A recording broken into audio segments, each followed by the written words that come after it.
Hi friends, welcome to AH times. Friends, ఈరోజు మీ అందరికీ ఈ వీడియోలో ఇప్పుడే వచ్చినటువంటి ఒక బ్రేకింగ్ న్యూస్ అప్డేట్ గురించి చెప్పడానికే ఈ యొక్క వీడియోని అయితే చేయడం అయితే జరుగుతుందండి.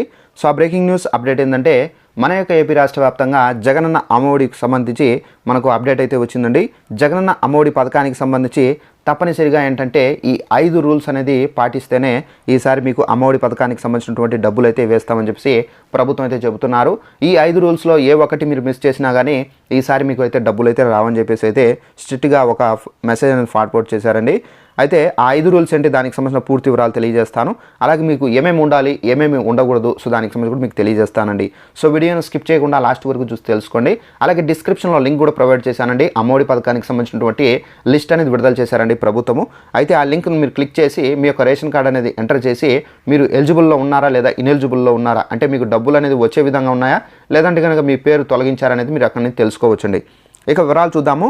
అలాగే మన ఛానల్ సబ్స్క్రైబ్ చేసుకొని లైక్ చేసుకోండి. అలాగే మనకి ఇక్కడ చూసుకున్నట్లయితే జగనన్న అమ్మఒడి పథకానికి సంబంధించి ప్రభుత్వం అయితే ఇప్పుడు 15,000 రూపాయలు అయితే వేస్తారు. ఈ 15,000 రూపాయల్లో 2,000 రూపాయలు పాఠశాల మరుగుదొడ్లకు సంబంధించినటువంటి టాయిలెట్ ఫండ్ నిమిత్తం అయితే వాళ్ళు కట్ చేసుకొని 13,000 రూపాయలు అర్హులైనటువంటి విద్యార్థుల యొక్క తల్లుల ఖాతాల్లో అయితే జమ చేయడం అయితే జరుగుతుందండి. ఇప్పుడు మనకు 2024 జగనన్న అమ్మఒడి పథకానికి సంబంధించి ప్రభుత్వం అయితే ఈ 5 కొత్త రూల్స్ అయితే విడుదల చేశారు. సో మీకు ఏమేమి ఉండాలి, ఏమేమి ఉండకూడదో దానికి సంబంధించి తెలియజేస్తాను.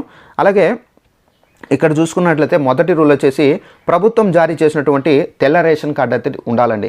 సో చాలామంది ఏంటంటే రీసెంట్గా కార్లు కొని ఉంటారు. సో ఈ కార్లు కొంటే కనుక ఒకవేళ వాళ్ళ పిల్లలకు అమ్మఒడి వస్తుంటే కనుక ఆ కార్డు క్యాన్సిల్ అయితే, అంటే రేషన్ కార్డు క్యాన్సిల్ అయితే కనుక వాళ్ళకు అమ్మఒడి రాదండి. సో తప్పనిసరిగా మీరు ఆలోచించుకొని అమ్మఒడి పథకానికి సంబంధించి దృష్టిలో పెట్టుకొని మీరు కార్డు పోకుండా, అంటే క్యాన్సిల్ కాకుండా మీరు జాగ్రత్త పడండి.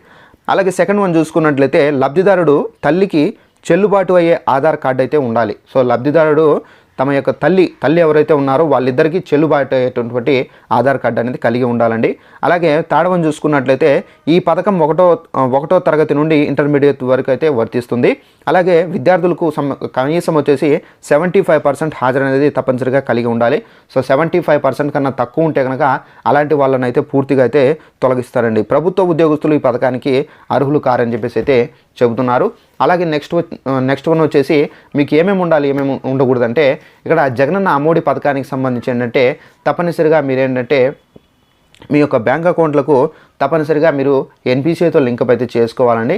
ఎన్పిసిఐతో చాలామంది లాస్ట్ టైం కూడా అయితే లింకప్ చేసుకోలేదు. ఇప్పుడు మనకు ఈ సంవత్సరంలో సెంట్రల్ గవర్నమెంట్ అయితే ప్రభుత్వం సంబంధించినటువంటి ఎలాంటి అమౌంట్ మీరు పొందాలన్నా ఎన్పిసిఐతో లింకప్ అనేది చేసుకోవాలని చెప్పేసి కూడా అయితే చెబుతున్నారు. కాబట్టి మీరు ఎన్పిసిఐతో లింకప్ చేసుకోవాలంటే మీ యొక్క బ్యాంకులకు వెళ్ళి అక్కడ నుండి మీరు లింకప్ అయితే చేసుకోవాల్సి అయితే ఉంటుందండి. అలాగే జగనన్న అమ్మఒడి పథకానికి సంబంధించి మీ యొక్క బ్యాంక్ అకౌంట్లకు ఆధార్ అనేది లింకప్ చేసుకోవాల్సి అయితే ఉంటుందండి. అలాగే మీ యొక్క ఆధార్ అనేది 10 years అయి ఉంటే కనుక అప్డేట్ అనేది చేసుకోవాలి. అప్డేట్ చేసుకొని మీరు మీ యొక్క బ్యాంక్ అకౌంట్లోకి అయితే లింకప్ అయితే చేసుకోవాల్సి అయితే ఉంటుందండి.